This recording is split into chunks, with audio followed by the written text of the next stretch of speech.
Selamat datang Bu Siri. Selamat bergabung. Selamat datang Mbak. Sambil mantau ya. Iya, Mangga. Kita mulai saja ya. Bismillahirrahmanirrahim. Assalamualaikum warahmatullahi wabarakatuh. Waalaikumsalam warahmatullahi wabarakatuh. Selamat datang kepada seluruh peserta VCT Batch 8. Selamat siang menjelang sore. Selamat bertemu lagi dengan kami dalam Vikon hari ketiga ya, hari terakhir. Dengan kami bertiga, yaitu saya sendiri, Reka Kania Madutresna sebagai host ya. Saya dari SMP Negeri 1 Ramerta. Kemudian Ibu Nani Daniati sebagai moderator ya. Beliau dari SMKN 1 Purwasari. Kemudian Ibu Eni Yuniati Rahman sebagai narasumber kita kali ini. Beliau mengajar di SMP Negeri 1 Kalijati. Pada kesempatan ini Ibu Eni Yuniati Rahman akan memaparkan materi berjudul merubah karakter anak. Namun sebelumnya kami akan bacakan terlebih dahulu tata tertib selama video conference ini.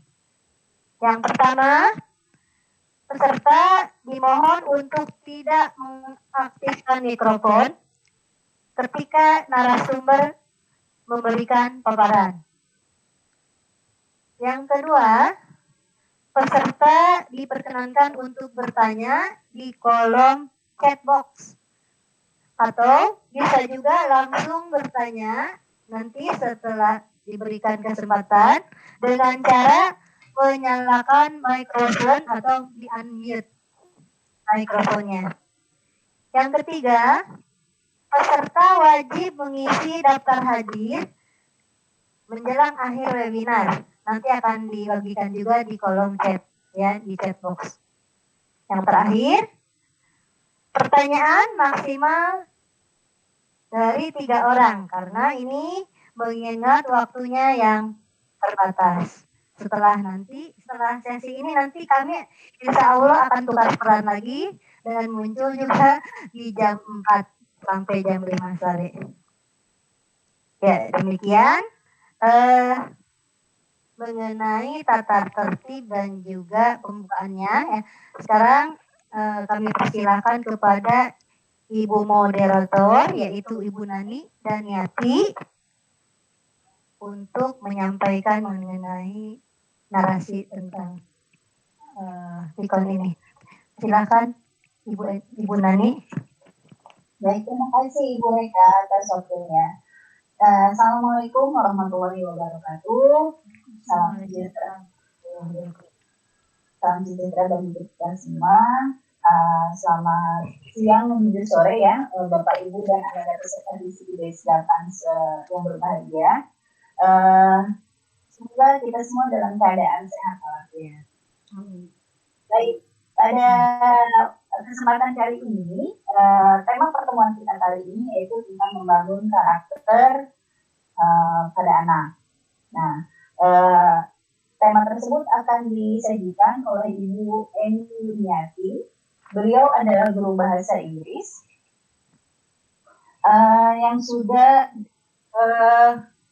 mengabdikan dirinya pada tahun 1995 hingga tahun 1997. Beliau mengajar di SMP Al-Hidayah Al-Jibarang, Jawa Tengah. Kemudian dari tahun 1997 hingga tahun 1998 beliau mengajar di SMK Wiwotomo Purwokerto. Kemudian dari tahun 1998 hingga sekarang beliau mengajar di SMKN 1 Kalijati. Baik, agar pertemuan kita lebih efektif, langsung saja saya berikan kesempatan kepada Ibu presenter, Ibu Eni untuk menyampaikan materinya. Ada Bu Eni, saya persilahkan. Terima kasih kepada Ibu Nani Daniati selaku moderator. Terima kasih kepada Ibu Reka Kania selaku host di sini. Sekarang saya akan memberikan suatu ilmu, berbagi ilmu tentang bagaimana kita merubah karakter anak di sini. Saya kira banyak dari semua manusia di dunia ini mempunyai seorang anak, minimal, bahkan mungkin lebih. Nah, ini yang akan saya bagikan di sini tentang merubah karakter anak di sini adalah, misalkan seorang anak itu mempunyai masalah, dengan terapi yang akan saya bagikan, nanti insya Allah anak itu akan berubah di esok harinya. Insya Allah, karena saya sudah mempraktikkannya. Sebelumnya kita akan membacakan definisi. Ya, seperti Ki Hajar Dewantara memandang karakter sebagai watak atau budi pekerti. Menurutnya, budi pekerti adalah bersatunya antara gerak pikiran, perhatikan ya, gerak pikiran, perasaan, dan kehendak atau kemajuan yang kemudian menimbulkan tenaga. Jadi, karakter adalah nilai-nilai yang khas, baik watak, akhlak, atau kepribadian seseorang yang terbentuk dari hasil internalisasi berbagai kebijakan yang diyakini dan dipergunakan sebagai cara pandang, berpikir, bersikap, berucap, dan bertingkah laku dalam kehidupan sehari-hari. Nah, di sini ada 10 cara membentuk karakter anak yang baik dan kuat dan percaya diri. Ini yang harus ibu lakukan, terutama ibu ya di sini. Saya berikan 100% harus ibu yang berperan. Karena yang sering berkumpul itu adalah ibu biasanya. Lebih dekat anak itu kepada ibu. Yang pertama, jauhi label. Di sini juga seorang bapak juga berperan, ya. Jauhin label di sini maksudnya adalah jangan dikasih label anak itu kamu bodoh, kamu cerewet, kamu malas. Nah, hindarin seperti itu, karena seperti yang kita tahu seorang ibu, apa yang terucap dari lisannya itu adalah doa buat anak-anaknya. Itu yang pertama. Yang kedua juga biasanya anak itu akan, saya juga udah dibilang bodoh, ngapain belajar. Nah, akhirnya seperti itu. Yang kedua, biarkan mereka bermain. Di sini yang dimaksud bermain adalah bermain di luar gadget, di luar kungkungan orang tua, tapi tetap orang tua mengamati, ya, memantau kira-kira permainannya itu berbahaya atau tidak. Seandainya melakukan hal yang berbahaya, ibu juga jangan melarang, tapi menjelaskan. Sedikit aja, nggak perlu terlalu panjang lebar. Misalkan dia bermain pisau, nah terus dia pisaunya tajam, nah itu nanti orang tua harus mengarahkan. Jadi jangan melarang. Kalau kamu bermain pisau, nanti resikonya seperti ini. Itu aja kalimatnya. Kemudian yang ketiga, bersikaplah lembut terhadap kekurangan mereka. Kalau memang anak itu membacanya lambat atau masih kurang jelas, ya, misalkan, kita juga tetap menyemangati. Jangan memojokkan atau mencubit atau ya semacamnya, gitu kan ya. Yang keempat, jangan membandingkan anak. Misalkan bapak ibu atau adik atau nanda peserta VCT yang nantinya mempunyai seorang anak atau 2 orang anak. Jangan membandingkan anak yang pertama, tuh kakak kamu seperti ini, bagus. Kamu masa kayak gitu? Contoh itu kakak kamu. kalaupun kita memberikan contoh itu dengan kalimat yang lembut. Jadi jangan membandingkan yang kesannya itu anak itu jelek, lebih baik kakaknya daripada adiknya, seperti itu. Ataupun membandingkan anak ibu sendiri satu-satunya dengan anak tetangga misalkan, apalagi itu sangat tidak dianjurkan. Ya. Yang kelima, model perilaku yang tepat. Nah, model perilaku yang tepat di sini yang sangat berperan aktif, yang sangat berperan itu adalah kedua orang tua atau keluarga. Anak pasti akan melihat sekitarnya, yang paling dekat terutama adalah orang tua atau keluarganya. Jadi kalau memang sholat tepat waktu misalkan, kemudian makan tepat waktu, semuanya rapi, habis bangun tidur langsung merapikan kamar, mereka itu akan melihat di lingkungan mereka. Kalau lingkungan mereka habis bangun tidur langsung pergi tanpa merapikan dulu, pasti anak juga akan melakukan hal yang sama. Karena modelnya terdekat yaitu kedua orang tuanya atau keluarga. Yang keenam, jadilah pendengar yang baik. Pendengar yang baik di sini maksudnya apabila anak itu ingin mengeluarkan pendapat, dengarkan. Kalaupun ada yang salah, jangan langsung disalahkan. Senyum aja sampai anak tersebut selesai mengeluarkan pendapatnya atau kalimat-kalimat yang ingin dia keluarkan dari sensor atau dari otak mereka, dari hati mereka, dia ingin mengutarakan apa. Dengarkan dulu. Jawab ya kalau memang itu baik. Kalau anak itu menanyakan sesuatu boleh enggak, jawab boleh kalau itu baik. Dengan alasan apa? Jawab tidak boleh apabila anak itu minta pendapat. Kenapa tidak boleh? Jelaskan dengan simpel saja. Jadi jangan terlalu panjang lebar seperti kita menceramahin ustadz, menceramahin jamaahnya. Jangan seperti itu. Kemudian yang ketujuh, batasi waktu anak menonton televisi. Ini emang sangat-sangat mempengaruhi karakter anak itu dari sini, apalagi tontonan-tontonan yang kriminal, ya. Kita sangat prihatin sebagai guru itu kalau melihat TV itu kok tontonan kriminal kok ditontonkan pada waktu anak-anak masih belum tidur, seperti berita dan sebagainya. Kalau dulu zaman saya kecil itu menonton TV yang dewasa itu selalu di atas jam 9. Sekarang sudah enggak lagi. Makanya kita harus membatasi anak menonton televisi. Terutama channel-channel apa itu. Nah, kalau di HP, dan bermain gadget. Nah, kalau di HP kita bisa membatasinya dengan kid mode ya. Kid mode itu ada. Jadi yang berbau-bau dewasa itu mereka tidak akan bisa mengakses itu. Tapi tetap kita harus dampingi, kita harus batasin waktunya. Kalaupun kita jadwal setelah sholat asar ngaji dulu, habis ngaji mau main HP silahkan. Tapi sebelum maghrib udah harus berhenti. Jadi udah jadwalnya di situ ya di situ aja.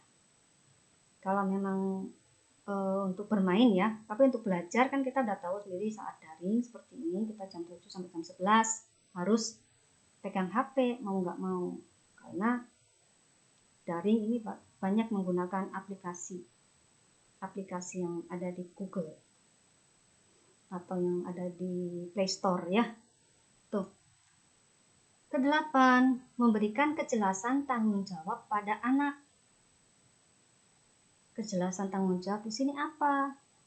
Misalkan anak itu kalau memang dia sudah bisa, katakanlah sudah bisa menyapu gitu kan, kasih tanggung jawab, kamu harus menyapu. Nyapu aja udah, karena bisanya baru menyapu. Mungkin nanti kakaknya mengepel, karena kakaknya udah bisa mengepel dan lain sebagainya. Atau mungkin nanti yang lainnya, anak itu ingin, mama saya ingin belanja, oke, kasih tanggung jawab belanja. Tiap pagi dia belanja apa yang dibutuhkan, mau dimasak oleh orang tuanya apa aja ditulis, dikasih uang, kemudian nanti kembali, mereka bisa menjelaskan dipakainya segini, harga segini, kembalian segini. Nah, yang kesembilan, dorong kemandirian anak. Jadi anak itu didorong untuk mandiri.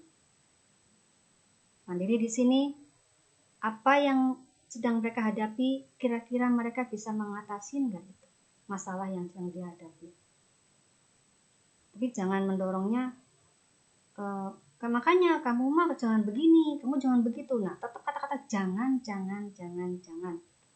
Itu tidak boleh dikatakan satu kalimat itu aja, tapi harus dijelaskan. Kenapa tidak boleh, kenapa diperbolehkan. Kemudian yang ke-10, terapkan pola asuh yang lembut. Sekali lagi. Jadi nada bicara, kalau kita ngomong lembut kan terasanya itu adem gitu ya. Tapi kalau kita ngomongnya keras, pasti kuping itu rasanya kayak pengang gitu. Itu yang saya rasakan kalau ada orang ngomong, padahal dia bukan orang tua kita. Tapi saat mereka ngomong, itu pasti kerasanya seperti itu. Jadi lembut aja. Sambil disentuh. Kita ngomongin anak sambil disentuh. Nah, di sini merubah karakter anak dengan cepat. Kenapa saya bilang dengan cepat? Karena saya sudah melakukannya. Saya sudah melakukan terhadap anak saya sendiri. Dengan apa caranya? Menggunakan surah Al-Fatihah. Insya Allah akan berubah. Cuman cara-caranya ada di sini. Nih, sebelum saya ceritakan detail caranya supaya jelas nanti, ini agak mungkin walaupun hanya 1, 2, 3, ini kalau dijelaskan akan cukup memakan waktu mungkin ya. Kasih contoh dulu di sini. Saya waktu itu ada anak saya yang namanya Arya Fahmi tadi kemarin yang ikutan gabung. Dan pada waktu itu dia usia 3 tahun, belum sekolah. Dari 3 tahun mau 4 tahun ya. Kalau main itu dari pagi habis sarapan, habis mandi keluar main, gak pulang-pulang sampai nanti mau maghrib baru pulang. Menjelang maghrib. Nanti saya bilang, kok gak sholat dek, gak makan, gak apa gitu. Enggak lapar dan sebagainya. Padahal kan kalau anak itu lapar ya pulang ya makan, nanti main lagi. Ini beberapa kali terjadi seperti ini. Memang sih dia dekat dengan saudaranya, mungkin dia makan di saudaranya atau apa, tapi tetap mau gak mau harus pulang. Nah, pada saat itu udah beberapa kali dia kejadian seperti itu. Nah, dari ayahnya dia bilang, ini Arya kok gak pulang-pulang sih? Udah berapa kali tuh sering kayak gitu. Nah, sekali lagi begitulah anak pada usia yang sering main gitu, apalagi zamannya main PS gitu kan ya, dia suka mainnya sampai lama, di temennya nggak main, cuma nonton temannya main PS. Nah, akhirnya pada pagi harinya, bukan pagi ya, malam dia tidur, makan, tidak dimarahi, dibiarkan dulu makan malam, jatuh sholat, terus tidur, ya. Nah, saat dia tertidur lelap dalam waktu yang menjelang mau subuh jam 3. Nah, saat itu saya melakukan terapi ini, yaitu membacakan surah Al-Fatihah di telinganya, kemudian minta doa sama Allah, semoga anak ini, minta dek, kamu besok jangan main dulu ya, di rumah aja. Cukup 1 kalimat, 1 permintaan. Tidak perlu beberapa permintaan, karena nanti akan malah ya nggak jadi gitu. Ibarat resep mas seperti itu. 1 dulu, baca Al-Fatihah, nanti doa itu, tutup lagi dengan Al-Fatihah. Ya tuh dengan Al-Fatihah. Terus paginya dia nggak main, di rumah aja. Sampai ayahnya juga nanya, ini Arya kenapa? Kok semalaman, seharian ini dia tidak tidak main, di rumah aja terus. Katanya seperti itu. Saya pun memberikan jawaban. Saya hipnotis kemarin malam. Rasanya dihipnotis, emang bisa menghipnotis. Ya, ibaratkan anak, kalau dia lagi melek, kita omongin, itu dia akan kayak kertas itu, kalau kita nulis, anak itu bakal kertas ya. Kalau dia melek, ibaratkan bergerak, kertas itu bergerak. Akhirnya apa? Apa yang kita tuliskan di kertas itu, apakah terbentuk?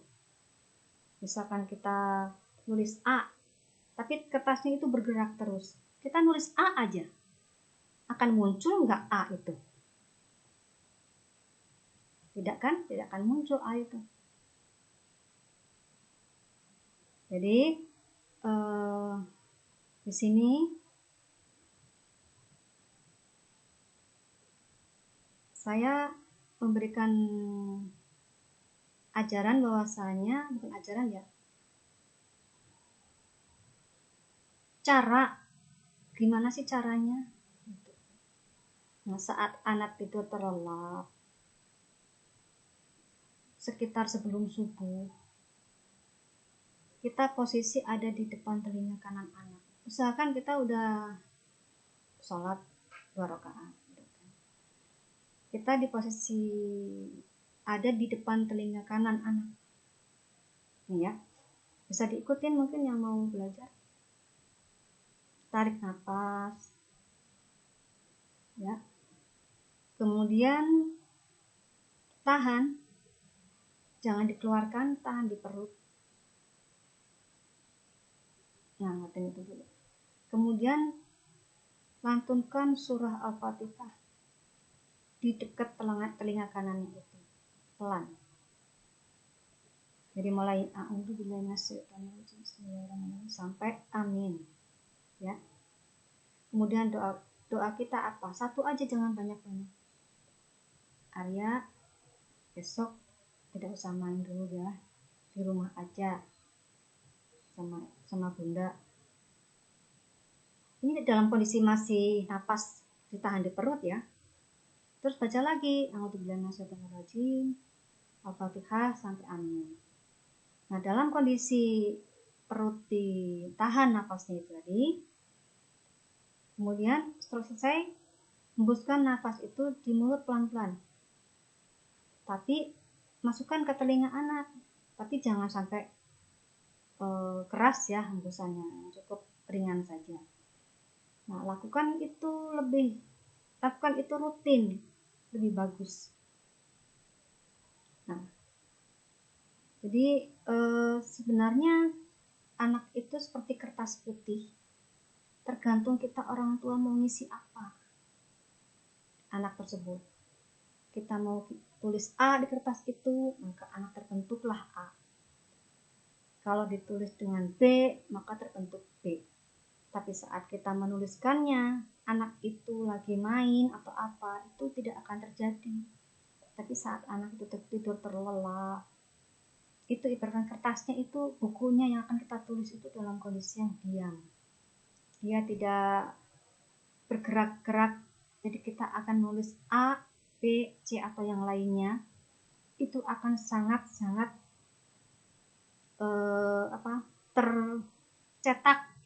tercetak. Nah, itu yang udah saya lakukan. Saya kira ini perlu diberikan kepada orang tua yang anak-anaknya itu teramat sangat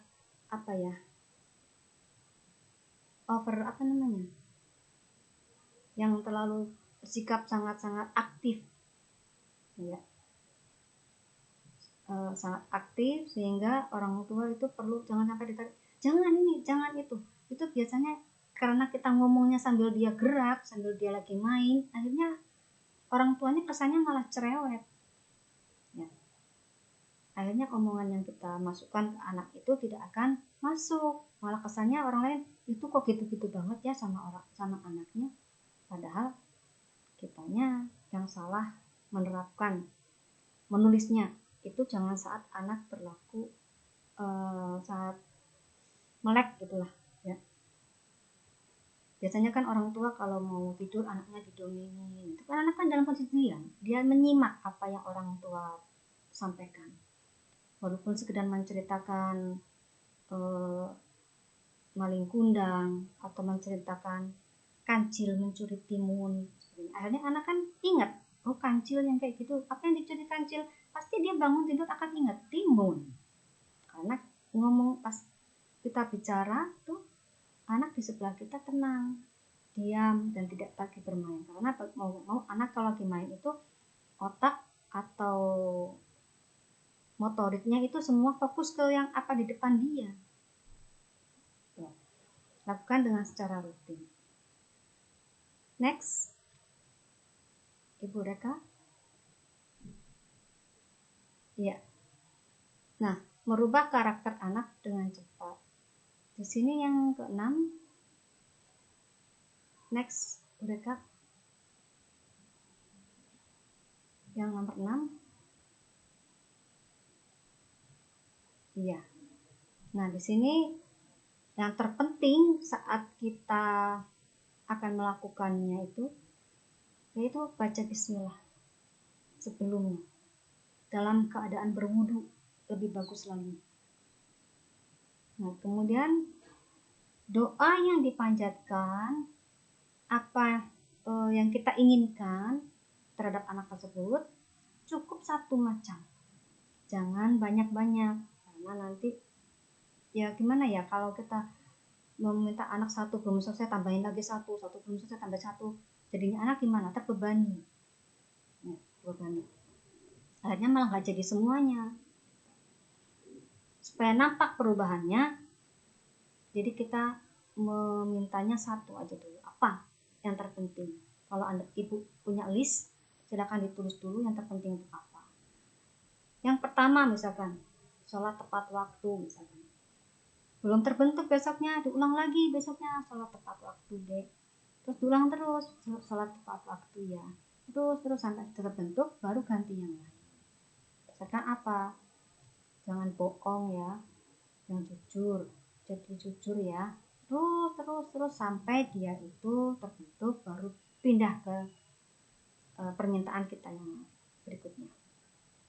Jangan lupa baca alhamdulillah sesudah kita melakukannya. Nah, lebih baik bila bapak dan ibu itu berwudu sebelumnya. Kemudian next, ya selamat mencoba. Terima kasih. Sekian dari saya tentang merubah karakter anak yang mudah-mudahan bermanfaat buat kita semuanya. Assalamualaikum warahmatullahi wabarakatuh. Waktunya saya kembalikan ke moderator. Waalaikumsalam warahmatullahi wabarakatuh. Terima kasih kepada Ibu Eni atas pemaparan materinya yang sangat penting sekali ya, khususnya dalam kita sebagai orang tua maupun mungkin nanti ada yang lain calon atau mungkin sebagai anak mungkin ya perkembangan dan pertumbuhan anak itu selalu sangat menarik kita bahas. Usia ini pada masa awal proses pertumbuhannya itu menjadi masa-masa pembentukan karakter ya Bu ya. Ya betul. Ya. Kepada Bapak Ibu peserta video konferensi hari ini, apabila misalkan ada yang dipertanyakan, silakan boleh di chat box ataupun langsung untuk bertanya kepada narasumber kita hari ini.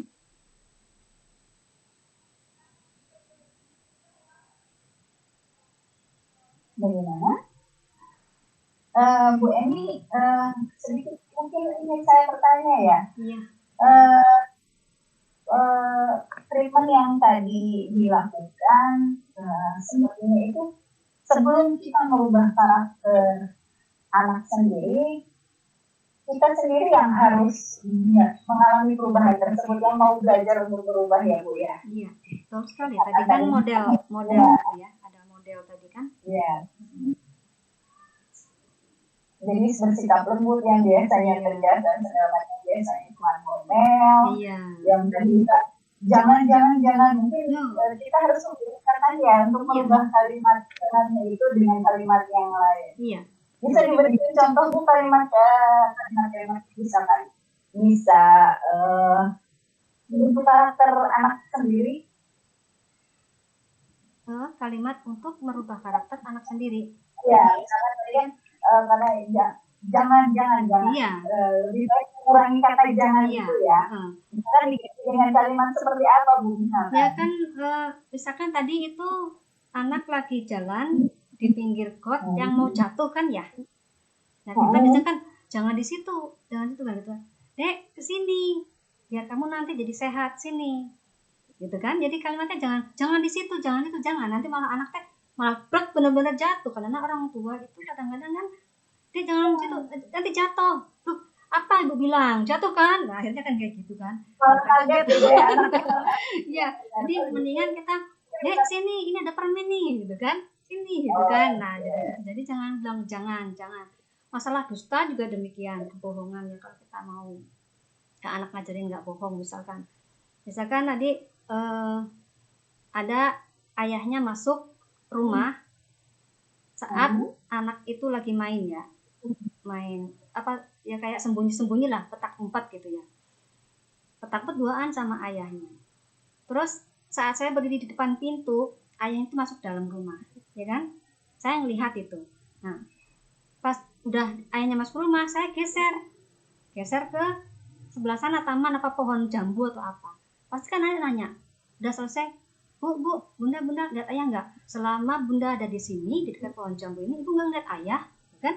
Kelewat kan ya, dia udah lewat tadi pas di pintu. Sementara saya saat di pohon jambu, saya nggak lihat ayahnya kan, ayahnya ngumpet. Jadi untuk kebohongan deh kita benar-benar harus menyulam, menganyam kalimat-kalimat itu sehingga lembut dan anak tidak ngerasa dibohongin. Kan memang saat di pohon jambu saya nggak lihat ayahnya, saya lihat saya ada di pintu gitu. Jadi geser sedikit aja udah ketemu saya saat ibu di sini nggak ada. Gitu. Jadi itu contohnya Bu. Jadi jujur tadi. Jadi menyarankan anak untuk tidak berbohong, tapi kebanyakan orang tua sendiri malah berbohong. Ya harus kita ya dengan diri. Jadi kalau kita mau menerapi anak supaya jujur, kitanya dulu harus gimana? Jangan anak suruh jujur tapi kita ngebohongin dia lagi. Gimana? Nggak bisa. Berikutnya Bu, misalkan ini apakah hanya ada periode tertentu, apakah ada anak pada batas usia tertentu yang bisa dilakukan treatment yang tadi, ataukah ini untuk segala usia anak kita gitu? Segala usia, seandainya ibu bisa menenangkan, kan anak kita tahu anak ya, kalau dia tidurnya itu posnya jam berapa nih, dipahamin dulu. Kan kadang-kadang kalau dia biasanya jam 4 udah bangun, kita mau menghipnotisnya jam 4 ya otomatis nggak bisa, dia keburu bangun kan ya. Bahkan mungkin kalau mau pasangan Anda pun bisa itu kalau mau, asalkan memang benar-benar kita tidur pulasnya itu jam berapa gitu. Kan jadi tidak harus belum subuh saja, itu ketika anak sudah terlelap. Iya, terlelap benar-benar terlelap, sementara di alam bawah sadar dia itu kayak setengah-setengah ngimpi gitu ya. Setengah ngimpi. Iya. Setengah mimpi dia akan ngerasain, oh iya kayak ada yang ngomongin saya harus begini gitu kan, terbentuk sendiri karakternya itu yang udah saya alamin pada anak saya. Itu pun sekali ya saya bilangin waktu itu, alhamdulillah sampai sekarang dia kalau pulang ke rumah nggak pernah main di rumah aja. Kok lama ya itunya ya, sampai tetangga juga heran kenapa kok sampai seperti itu. Ya nggak tahu, Allah mungkin menciptakan karena saya mengingat anak diam di rumah, sementara saya ngasih contoh saya selalu diam di rumah saat pulang kerja, habis masak di rumah nggak pernah, kalau bilang mah ngerumpi di sebelah gitu, nggak pernah lihat dia mah gitu kan. Jadi otomatis anak mungkin jadi apa yang saya bisikan ya itu dia kayak disuruh tapi kayak ngeliat juga sebagai model tadi. Makasih, mungkin itu jawaban dari saya. Bagaimana menurut Kak? Ada yang mau ditanyakan mungkin? Baiklah. Bu Reka, mungkin gini ya Bu, saya pernah mendengar juga dari apa yang namanya teori Garputala, semacam terapi tetapi untuk diri sendiri ya, hipnoterapi gitu. Kan tadi Bu Nani mengatakan mungkin dari kita dulu sebagai ibu mencontohkannya supaya berlaku lembut dan sebagainya. Namanya kita ini kan kadang-kadang guru itu seringnya memerintah ya Bu ya. Mungkin perilaku memerintah itu terbawa ke kehidupan sehari-hari di rumah gitu. Salah satunya mungkin untuk melembutkan diri kita sendiri untuk sebagai modeling ya, sebagai modelnya. Mungkin ada mengikuti teori itu Bu Garputala. Barangkali ada yang dengar nggak? Itu self healing juga. Kalau yang tadi dikatakan Ibu Eni itu healing atau penyembuhan untuk anak. Nah, sebelum ke anak berarti kitanya dulu harus sembuh gitu ya. Intinya hampir sama sih dengan yang Ibu Eni katakan, cuma kalau tadi yang disembuhkannya itu anak, kalau ini kita sendiri dengan menggunakan ayat Al-Quran. Kalau Bu Eni dengan surah Fatihah, awal di surah Fatihah ya, dan berwudu ya tadi ya Bu Eni ya. Kemudian juga kita minta apa, satu saja ngelis gitu ya. Permintaan yang paling dominan gitu ya, yang paling kuat. Nah di teori Garputala juga sama, cuman ini untuk diri sendirinya dulu gitu. Misalkan saya ingin dilembutkan karakter saya barangkali saya ingin supaya tidak memberikan label kepada anak yang tertua misalkan begitu. Kadang-kadang kan itu dia di luar kendala kita ya, kendali kita suka secara langsung setelah mengatakan baru oh iya ya tadi si anak itu saya kasih label dasar malas gitu ya. Begitu. Mungkin menggunakan teori Garputala yang dikatakan oleh hipnoterapis siapa namanya saya lupa. Intinya sama, membaca Al-Quran. Kemudian kalau beliau itu di akhir ayat yang positif, nah misalkan kita baca berapa ayat, kemudian harus diakhiri dengan ayat yang positif, harus. Nah di akhir ayat yang positif itulah kita meminta satu, seperti tadi Bu Eni katakan satu saja dulu ngelis. Gitu. Cuman ini untuk diri sendiri dulu. Soalnya apa? Untuk membentuk karakter anak berarti karakter kitanya sendiri diperbaiki dulu gitu ya. Demikian kali Ibu nambah ya. Terima kasih. Assalamualaikum warahmatullahi wabarakatuh. Baik Bu Eni, bagaimana, ada closing statement-nya? Atau saya sampaikan kesimpulannya? Sudah cukup dari saya Bu Nani. Iya, cukup dari saya. Baik, perkembangan anak selalu menjadi hal yang menarik untuk kita amati. Mungkin anak sudah terbentuk karakternya. Di sini kita sebagai orang tua, apalagi kita sebagai seorang pendidik, mungkin ada beberapa hal yang ingin kita terapkan atau kita ubah dari anak kita atau peserta didik kita. Mungkin salah satunya tadi sudah disampaikan. Banyak cara yang sudah disampaikan, dipaparkan oleh Bu Eni dalam merubah karakter anak menjadi anak yang baik, kuat, dan percaya diri. Tadi yang pertama menjauhi label, membiarkan mereka bermain, bersikap lembut, jangan membandingkan anak, model perilaku yang tepat, jadilah pendengar yang baik, batasi waktu anak dalam penggunaan gadget, memberikan kejelasan tanggung jawab kepada anak, mendorong kemandirian kepada anak, dan terapkan pola asuh yang lembut.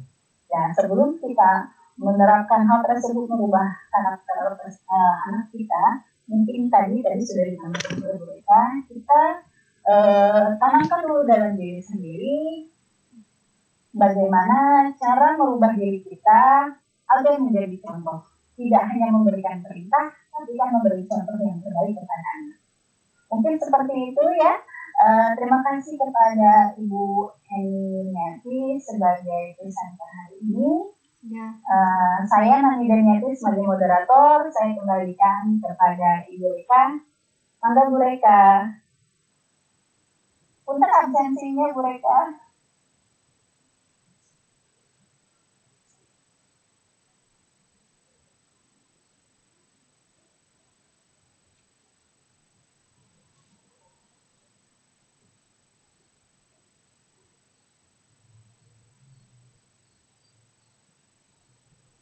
Mereka punten mic-nya belum diaktifkan kembali.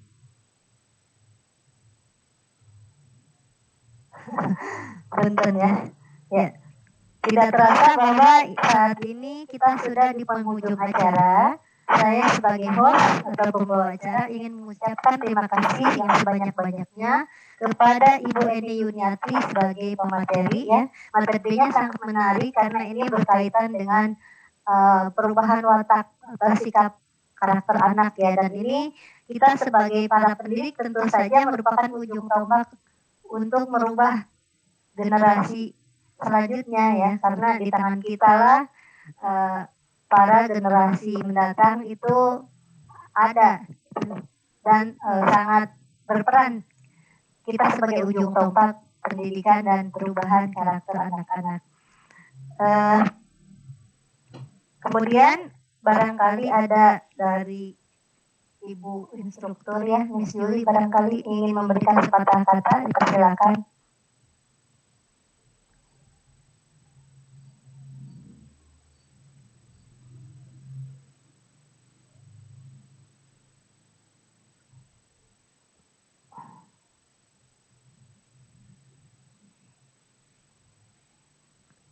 Kemudian punten absennya belum diberikan. Ya Bu, kehalanganku ya. Biasa dibacakan. Ya, mohon.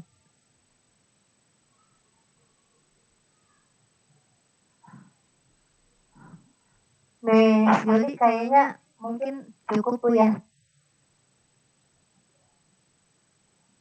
Kita akhiri saja dengan membacakan hamdalah dan alhamdulillahirrahmanirrahim.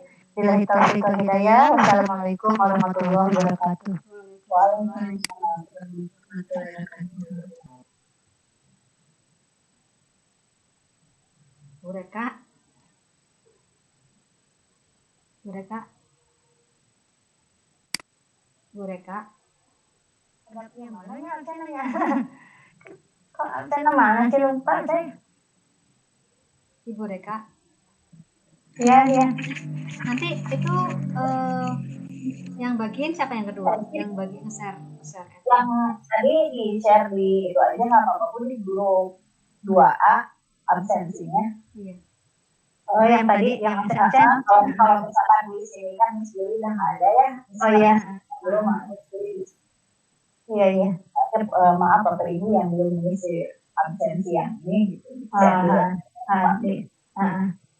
Yang sekarang yang kedua mah Ibu ini ya. Nani. Nani ya. Ya. Bangga istirahat lah. Istirahat dulu. Ternuhun. Kedapnya absen di grup doa lah. Tadi teh kehalang layar. Terbiasa bagiin dia.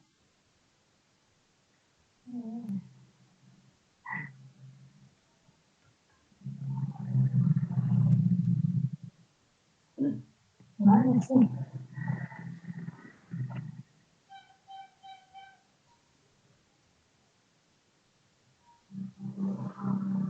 Mana sih tadi kok?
الله أكبر الله أكبر أشهد أن لا إله إلا الله أشهد أن محمدا رسول الله حي على الصلاة حي على الفلاح قد قامت الصلاة قد قامت الصلاة الله أكبر الله أكبر لا إله إلا الله.